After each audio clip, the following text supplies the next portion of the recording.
با درود خدمت همینان عزیز، خانم و آقایون، امروز یکشنبه 9 شهریور 2584 شاهنشاهی برابر با 31 آگوست 2015 میلادی.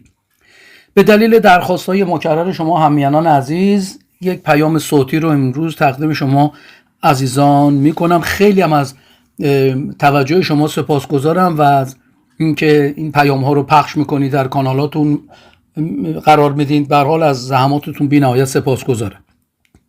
همونطور که همینان عزیز میدونید، دشمنان قسم خورده شاه، ملت و کشور ایران در طول چند هفته اخیر با پخش یک دفترچه بسیجی جهت انحراف افکار عمومی و ضربه زدن به اتحاد ملی بین ایرانیان و طبیعتاً وقت خریدن برای فرقه تبهکاران باعث جنجال‌های کاذبی در طیف مشروطه خواهان شدند.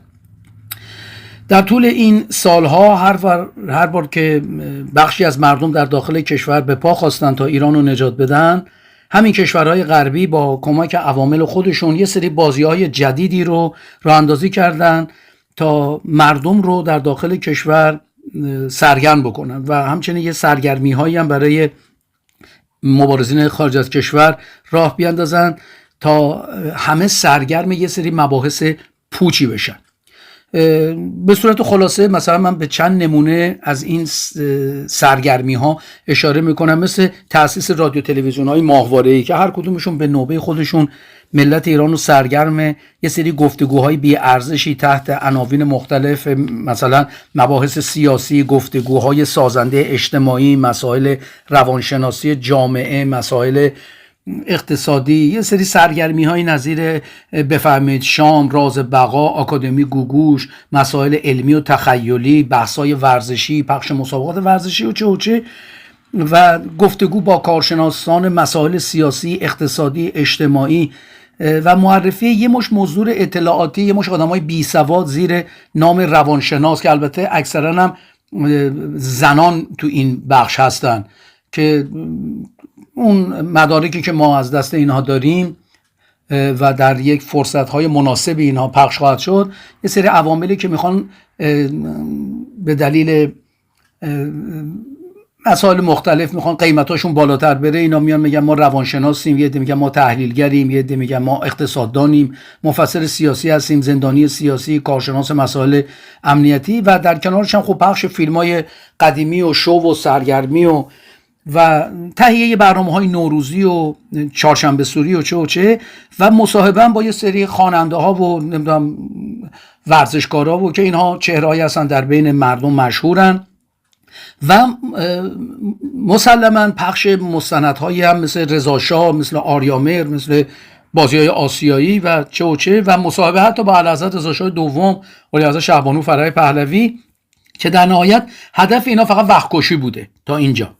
تمام این برنامه هم توسط یه مش مدیرای خودفروخته و مزدوری مثل شجره که این تلویزیون پارس رو زده و شهرام ناهمایون که معروف دیگه به شهرام شالاتان، این کیوان عباسی که این به قول ایرانیان عزیز تلویزیون من و ملا رو راه انداخته و حمید شبخیز و علیرضا امیرقاسمی و یه تعداد مزدور دیگه که هر کدومشون هم یک تیم ویژه حرفه‌ای تهیه کردن پشت و جلوی دوربین که اینا فرستادگان فرقه تبهکاران به خارج از کشور. یعنی شما به تمام این گوینده هاشون که نگاه میکنید 99% در رسانه های جمهوری اشغالگر اسلامی در داخل کشور بودن و اگرم نبودن در خارج از کشور هر کدومشون پرونده های بسیار زیادی دارن، اصلاح طلب بودن، نمیدونم فحاش، یه مش آدمایی که هیچ کدومشون بوی ملی و میهن پرستی ازشون نیست و موفق هم شدن، بدون تعارف موفق شدن که برای ملت ایران سرگرمی هم درست بکنن. در طول تمام این سالها خب میهن پرستان افشاگری کردن با دست خالی و چهره عوامل نفوذی رو به مردم شناسایی کردن که خب این باعث بالا رفتن سطح آگاهی مردم در داخل کشور شد که اینا رو نمیشناختن در خارج از کشور که اینا چی هستن. خب میشستن پای تلویزیون و میدن اینا یه سری برنامه‌های قشنگی رو دارن پخش میکنن و مصاحبه های سیاسی میکنن، خودشون رو ضد جمهوری اسلامی نشون میدن، با اعلیحضرت مصاحبه میکنن، فیلم های دوران شاهنشاه نشون میدن. ولی میهن پرستان خارج از کشور که میدونستن پشت این پرده اینها چی خوابیده به مردم افشاگری میکردن. سرانجام این افشاگری ها باعث به حرکت در اومدن جامعه ایرانی شد و مردم هم با شعارهای رو به ایران پشت به دشمن، چه اشتباه کردیم که انقلاب کردیم، عرض کنم ایران که شاه نداره حساب کتاب نداره، برای نخستین بار به صورت جدی به جهانیان و عمال داخلی و خارجیشون مردم فهموندن که آقا بازی بس دیگه، که حتی شعارش هم دادن اصلاح طلب اصولگرا، دیگه تموم ماجرا و ما جمهوری نمیخوایم، ما شاهمون رو میخوایم، خواهان بازگشت به عصر طلایی دوران پهلوی شدن. و شعار رضا پهلوی این از شعار ملی تنها راه رهایی بازگشت پادشاهی در اصل مبارزه وارد مرحله پایانی شد و مردم بعد از بیش از 4 دهه نشون دادن که ما دیگه تحمل نداریم این شرایط رو، ما خواهان بازگشت به آن چیزی هستیم که شما جهانیان، شما غربی ها با یک توطئه از ما این رو گرفتید و ما مجددا میخوایم برگردیم به اون عصر طلایی. چون تحمل این همه فشارهای روحی و روانی و اقتصادی و دادن تلفات سنگین جانی و مالی خب دیگه توانی برای مردم باقی نذاشته، برای همین یک طغیان عمومی به راه افتاده. طبیعتا دنیای غرب که از پهلوی هیچگاه دل خوش نداشته و نداره، وقتی که با این پدیده پهلویسم روبرو میشه خودشو در یک وضعیت جدیدی میبینه و خب طبیعتا باید به فکر یک چاره‌ای باشه که بتونه مجددا این صدای یگانه میهن پرستان رو، این صدای آزادی خواهانه مردم رو در گلو خفه بکنه که خب طبیعتا کار نشدنی است دیگه. چقدر بکشن، چقدر اعدام کنن، چقدر اسید پاشی، چقدر زندان، چقدر شکنجه، چقدر با ساچمه تو چش مردم بزنن، دیگه خفقان جواب نمیده، مردم طغیان کردن. و تنها راهی که برای جهانیان باقی میمونه این استش که فعلا قبول بکنن که ما باید با پهلوی وارد گفتگو بشیم، اما ما به روش خودمون با پهلوی وارد گفتگو میشیم. به چه طریقی؟ میایم یه سری توطئه هایی رو راه میندازیم، مثل اون جریان شورای ملی و بعد داستانی که راه انداختن این منشور قلابی و الان هم که این داستان جدید دفترچه بسیج رو که راه انداختن و به این ترتیب اومدن و یک سدی رو ایجاد کردن که بتوانن حیف وقت بخرن برای جمهوری اشغالگر اسلامی. یه سری سایت های خبری هم درست کردن که تعدادشون هم هر روز داره زیادتر میشه، که حتی میان از رضاشاه دوم تعریف و تمجید میکنن در ابتدا و انتهای برنامه هاشون که سراپا دروغ، نام رضاشاه دوم میارن، از اعلیحضرت نام میبرن، از شاهنشاه نام میبرن، جاوید شاه تا ابد، نمیدونم یه چنین گفتارهای، حتی صدای میهن پرستان رو پخش میکنن. خودشون رو میخوان از جنس ما نشون بدن که بتونن برای خودشون بیننده، شنونده برای خودشون جلب بکنه، که خب موفق هم میشن تا یه حدودی، تا موقعی که دستشون رو بشه موفق هم میشن. بعد نشون میدن که مثلا برنامه‌ای که الان درست کردن این در عرض یک روز 10,000 تا 20,000 تا 50,000 تا مثلا این چیز داشته، بیننده داشته، شنونده داشته و اعلام هم میکنن که مردم بیاین کمک کنید، ما احتیاج به کمک‌های مالی شما داریم، در حالی که اینا دروغه. اینا کمک‌های مالی بهشون میرسه و یه تیم‌های ویژه میهن پرستان از نیات پلید اینا آگاه هستن. ما میدونیم که منبع درآمد اینا از کدوم کشورها تهیه میشه. حتی اینا سعی میکنن بیشتر گوینده هایی که انتخاب میکنن صدای زنونه داشته باشن. البته یه سری از کارشناسای مسائل کامپیوتری، من اطلاعی ندارم، میگن آقا اینا اصلا صداهای به اصطلاح هوش مصنوعیه. حالا من با اون موضوع کاری ندارم. به هر حال اینا برای تهیه این برنامه‌ها از صدای زنانم استفاده میکنن و به قول خودشون اخبار درست میکنن، افشاگری میکنن، روشنگری میکنن، ولی همگیشون در پی یک هدف هستن و اونم پیاده کردن نقشه اربابان خودشونه، به طوری که زیر میزی دارید میبینید که اینها به یک طریقی دارن از همین دفترچه بسیج دارن حمایت میکنن، ولی به صورت علنی نمیگن. باید با یه دقت خاصی گوش بکنید.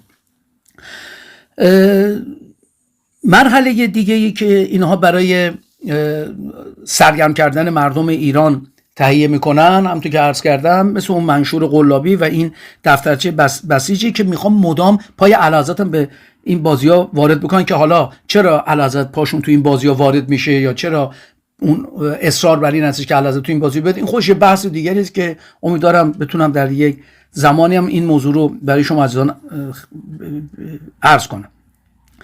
بعد وقتی که اینا یه سری مثل همین دفترچه بسیج یا اون منشور قلابی یا همون شورای ملی رو راه میندازن، میخوان میهن پرستان رو بترسونن و بهشون بگن که آقا اگه شما همکاری نکنید، شما مثلا ضد پهلوی هستین، شما دارید ضربه میزنید به اتحاد، تهدید میکنن، تهمت میزنن، بسیجی ها رو پخش میکنن تو دنیای مجازی از داخل کشور، خارج از کشور، چون همکارن دیگه با هم، بسیج و سپاه و وزارت اطلاعات با اینا همکاری میکنن.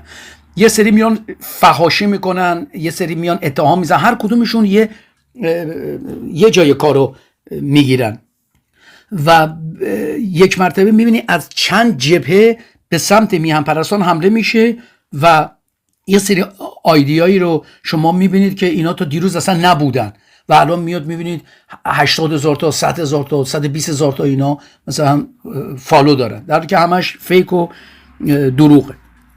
میهن پرستان هم که خب 47 سال ایستادن تا ایران برگره به اون دوران شاهنشاهی و خب یه نبرد سختیه، بدون تعارف یه نبرد سختیه، ولی باید ما در این نبرد تاریخی که بین میهن پرستان و بیگانگان هست و این نبرد 47 سال آغاز شده، ما بدون تعارف باید از این نبرد با سر بلند بیرون بیایم که بیرون هم خواهیم اومد.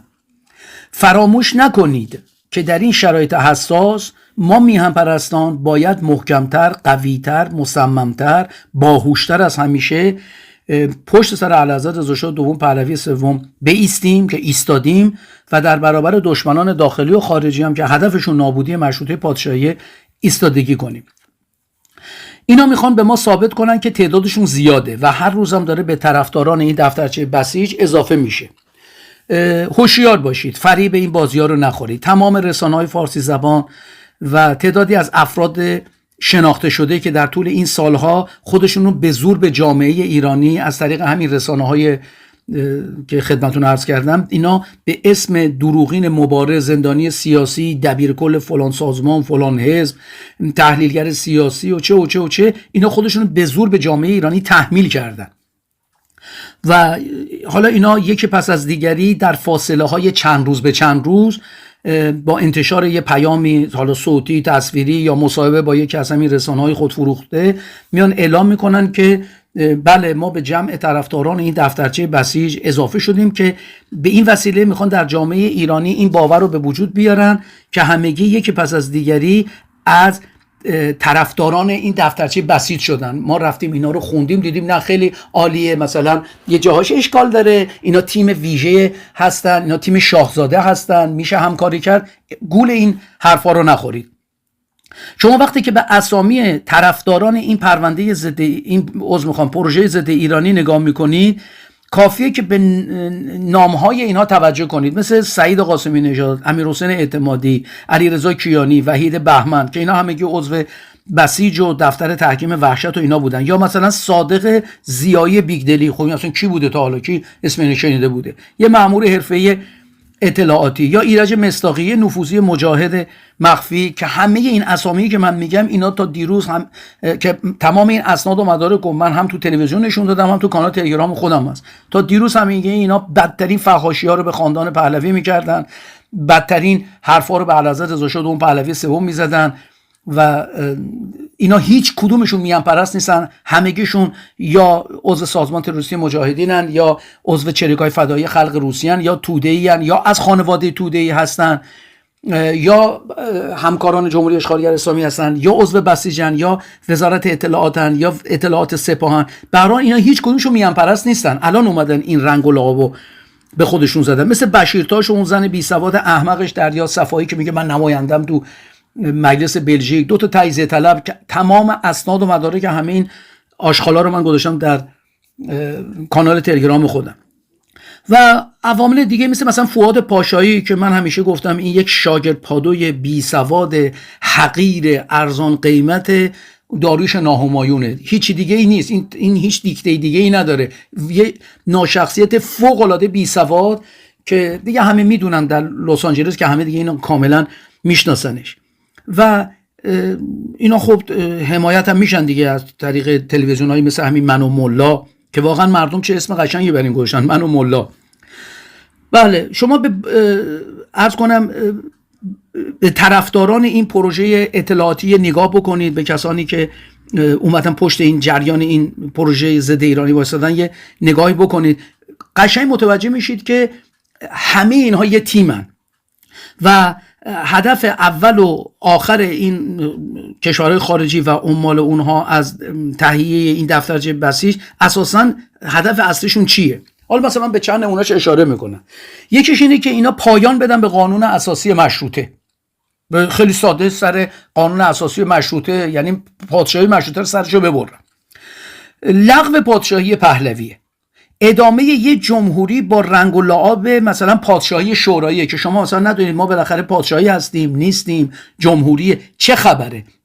که اینا میخوان تو همون 180 روز، اون 6 ماه اول، یه سری از این مطربای لس آنجلسی رو بیارن، داریوش، گوگوش، ابی، اینا که دیگه دور افتادن، شهرام شبپره، معین، یه مش از این آدمای بی سواد، اون لیلا فروخر و چه اینا رو بیارن ایران و مردم رو سرگرم بکنن، و چون همه دستاشون همه توی یه کاسه است، هر کدومشون توی یه بخشی هستن، مردم سر کار بذارن و مردم سرگرم بکنن و یه ذره هم مشروب و اینا رو آزاد بکنن، ولی زیر جلی دارن میزنن همه چی رو.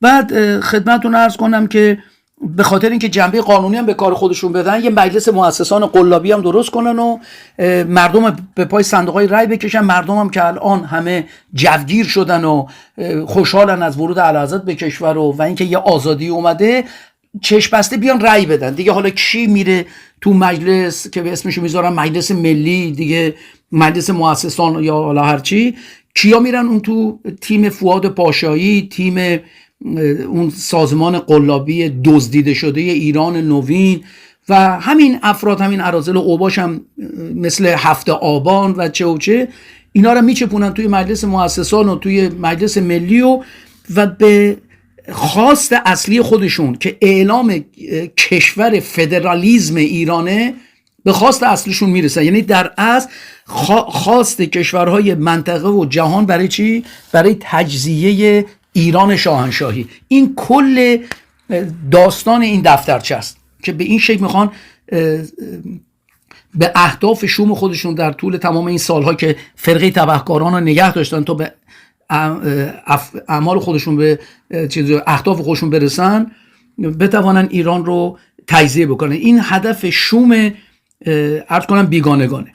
اما همیهنان عزیز من توجه داشته باشید که در این راستا یه عده‌ای هم که خودشونو تا دیروز از طرفداران دو آتشه نظام پادشاهی نشون میدادن، البته هنوزم خودشونو دارن طرفدار دو آتشه نشون میدن، توسط باند سعید قاسمی نژاد و امیرحسین اعتمادی 2 جرثومه فساد اخلاقی و مالی خریداری شدن و حالا هم اینا شدن سینه چاکان دفترچه بسیج، که مهمم نیست، چون من به بچه‌هام گفتم اصلا دهن به دهن این افراد نذارید و اجازه ندید که اینها شما رو بکشن تو یک بازی که شما برید با اینا شروع کنید بحث کردن و در اصل به اینها وجهه بدید. نه، اینها هیچ کسن و فقط میخوان دیده بشن. به یه سریشون قول دادن که ما شما رو در آینده ایران مثلا نماینده میکنیم، به یه سریشون که بیزینس دارن بهشون قول دادن که ما دست شماها رو میبریم بند میکنیم تو بعضی از این پروژه هایی که هست، یه چند هزار دلاری، چند هزار پوندی برید پول در بیارید. یه عدهشون گفتن که شماها ما میدونیم عشق مصاحبه دارید با این و اون، براتون ما ترتیب مصاحبه میدیم. یه عدهشون که عقده دیده شدن دارن، گفتم مثلا براتون برنامه میذاریم برید در تلویزیون فلان، در تلویزیون فلان 10 دقیقه اونجا صحبت کنن، مثلا زیر اسمت بنویسن جناب آقای فلانی، مهندس فلانی، دکتر فلانی، دبیر کل، نمیدونم رئیس.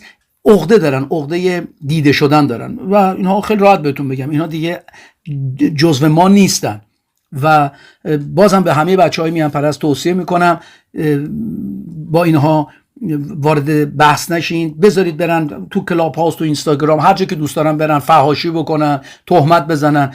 این نیز بگذرد. مطمئن باشید این نیز بگذرد. و اینا از الان خودشون رو، اون عکسی که اعلیحضرت توی کانال خودشون گذاشته بودن که یک هواپیمای خالیه، اینا از الان برای خودشون اون صندلی‌ها رو رزرو کردن. کوتاه فکرن دیگه، وقتی شعور نباشه همینه دیگه. به هر حال همیهنان گرامی، امروز ما ملت ایران در یه پیچ خطرناک دیگه تاریخ قرار گرفتیم. از این پیچ‌های خطرناک تاریخ ما داشتیم. باید صبور باشید، هوشیار باشید، با درایت، با تحمل این سختی‌ها رو باید تحمل کرد. از این پیچ خطرناک که یک امتحان تاریخی در اصل باید عبور بکنیم که حتما عبور خواهیم کرد و باید امروز در جای درست تاریخ قرار بگیریم و با دستان آلوده همکاری نکنیم. دستان این اراذل و اوباش همش آلوده است. اینا همه دستاشون آلوده به جان و مال و ناموس ملت ایرانه. بدانید، آگاه باشید که این بار کج به منزل نخواهد رسید. ما باید با صدای بلند فریاد بزنیم که با این دفترچه بسیج کاملا نه مخالفیم، اصلا دشمنیم. که حالا شما میگین بگید که آقا این بندشو ورد و اونو بذار. نه، اینا میخوان به خودشون جنبه، به کار کثیفشون جنبه قانونی بدن. نه، اساسا این دفترچه بسیج لقمه ملت ایران نیست. این لقمه‌ایه که خارجی ها نوشتن اینو به انگلیسی که متن اصلیش با انگلیسی بوده. دفتر تحکیم و دفتر اون سید حجاریان هم در داخل در این دخیل. اینا میخوان یه چیز شترگاف پلنگ و تحویل ملت ایران بدن. مردم زیر بار این ننگ تاریخی نرید. این تیم سعید حجاریان در داخل کشور با همکاری بیژن کیان در خارج از کشور، اینا تصور کردن که با تغییر چند تا بند از این دفترچه میتونن سر ملت ایران کلاه بذارن، که البته باید بهشون گفت شطور در خواب بیند پنبه دانه. سعید قاسمی نژاد فرستاده ویژه دفتر سعید حجاریان که اومده عرض کنم به عنوان رئیس این پروژه قلابی به مردم ایران نشون بده که نه، من خودم اصلا طرفدار نظام پادشاهی هستم، نگاه کن الان جدیداً فرور میندازم تو گردنم. نه، اینا تمام حرکاتشون، تمام رفتارشون، چون اسناد و مدارکشون رو من تو تلویزیون نشون دادم و تو کانالم گذاشتم، تمام اسناد و مدارک نشون میده اینها یک تیم چند صد نفری هستن برای تخریب نظام برحق و انسانی مشروطه پادشاهی و برای تخریب کل کشور ایران. اینها هدفشون فقط تجزیه ایرانه. این که بعد میان شعار میدن آقا یه عده دارن میگن شاهزاده رضا پهلوی در اسارت ملت ایران. من بار دیگه عرض میکنم و همیشه هم اینو گفتم و بازم تکرار میکنم، بله، اعلیحضرت ما در اسارت کشورهای غربیه. یعنی گفتن یا تجزیه ایران یا همکاری با این اراذل و اوباش. این رو من به ضرس قاطع به همه شما عرض میکنم با سند و مدرک. به هر حال ایرانیان عزیز، همیهنان عزیز من، به هوش باشید، هوشیار باشید که با کمال تأسف باید عرض کنم در صورت پیاده شدن این پروژه سراپا ننگین و خطرناک دیگه نه نامی از کشور ایران باقی خواهد ماند که ما سر پادشاهیش و سر نوع حکومتش بخوایم دعوا کنیم و چونه بزنیم، و نه دیگه ملتی به نام ملت ایران در روی صفحه تاریخ وجود داره. شک نکنید که ایران تجزیه خواهد شد. ما باید در برابر این توطئه جهانی بایستیم. سپاسگزارم از توجه شما. ببخشید اگه تونتون صحبت کردم، اگر احتمالاً لغاتی رو هم اشتباه گفتم معذرت میخوام. من همینطور فعل بداهه صحبت میکنم، فقط خواستم عرایزم به گوش شما عزیزان برسونم. بازم سپاسگزارم از زحماتتون، از اظهار لطف و محبتتون، از پخش صدا و به هر حال از همکاریتون سپاسگزارم. ما هممون باید با هم همکاری بکنیم. ما خودمون باید رسانه خودمون باشیم، دست به دست هم بگذاریم، همکاری بکنیم و هیچگاه از میدان بیرون نرید. میهن پرست نمیترسه، میهن پرست محکم سر موضعش میسته. نگاه نکنید اگر فلانی تا دیروز دوست شما بوده، هم رزم شما بوده، امروز رفته شده نوکر اینا، ما چه ضربه روحی خوردیم. نه، ما اجازه نباید بدیم که این حرکات باعث غم و اندوه در بین ما بشه. چه غم و اندوهی؟ یه عده خودشونو فروختن، به چشم خود فروخته بهشون نگاه کنید. تموم شد رفت. هر چم دوست دارن میتونن فحاشی بکنن. ما محکم ایستادیم برای بازگشت نظام برحق و انسانی شاهنشاهی به پادشاهی اعلیحضرت سیروس رضا شاه دوم پهلوی سوم. شاد و پیروز باشید. پاینده ایران شاهنشاهی پیروز ملت بزرگ و شریف ایران. سپاسگزارم. پاینده ایران جاوید شاه.